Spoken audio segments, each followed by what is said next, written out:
Last 30 days में हम किस तरीके से अपने एग्ज़ाम को क्लियर कर पाएँ। ये सिर्फ़ और सिर्फ़ ग्रुप 1 वाले बच्चों के लिए है और डेफ़िनेटली उन बच्चों के लिए जो रिपीट कर चुके हैं, मतलब उनके अटेम्प्ट्स क्लियर नहीं हो पाए, या तो वो नए बच्चे हैं जिनके क्लासेस या तो पूरी कंप्लीट हो चुकी है या तो 50% से ज़्यादा कंप्लीट हो चुकी है। उन बच्चों के लिए बहुत ज़्यादा एप्लीकेबल है। अकाउंट्स का बहुत बड़ा सिलेबस है, तो अकाउंट्स में हमें क्या करना पड़ेगा, हमें पूरा रिवाइज़ करना पड़ेगा। तो मैं पिछली बार जो दिया था अटेम्प्ट, उसमें मैंने क्लियर किया और मुझे मिला 52 मार्क्स अकाउंट्स में। सीए अविनाश जी ने एक प्लेलिस्ट बनाया है, उनका प्लेलिस्ट का नाम है आरंभ। आप उस प्लेलिस्ट को 2 बार देखें, उसके जो क्वेश्चंस है उसको 2 बार सॉल्व करें और आप एग्ज़ाम में अपीयर करें। You have to give the test definitely उसके बाद, लेकिन अगर आपके पास टेस्ट देने का टाइम नहीं है, उसके बावजूद भी आप पास करोगे। उनके जो मैराथन के क्वेश्चंस हैं वो आईसीएआई के ही बुक से लिए गए हैं। सो डेफ़िनेटली आप निश्चिंत रहे, आपका आईसीएआई का जो मैथ है वो कवर हो रहा है और आप आराम से एग्ज़ाम को क्लियर कर सकते हैं।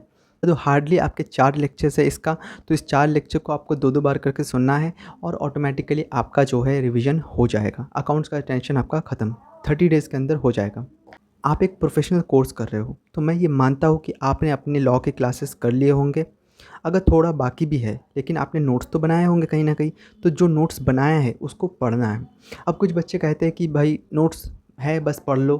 भाई पढ़ने से नहीं होता, दैट इज़ सेक्शन नंबर के साथ पढ़ना। ये बहुत बेनिफिशियल है दोस्त, इससे आपको आने वाले एग्ज़ाम्स में बहुत मदद मिलेगी, क्योंकि अगर आप सेक्शन नंबर के साथ लिखते हैं तो आपके मार्क्स एलिवेट होते हैं और ये प्रमाणित है। अटेम्प्ट में जो मैंने एग्ज़ाम दिया था उसमें मैंने सेक्शन नंबर अच्छे से एक्सप्लेन और मेंशन करके आया था, तो दैट इज़ व्हाई मेरा मार्क्स जो है बहुत हद तक एलिवेट हुआ and I got 55 in law. तो मैं इसीलिए चाहता हूँ कि आप प्लीज़ सेक्शन नंबर के साथ पढ़ें।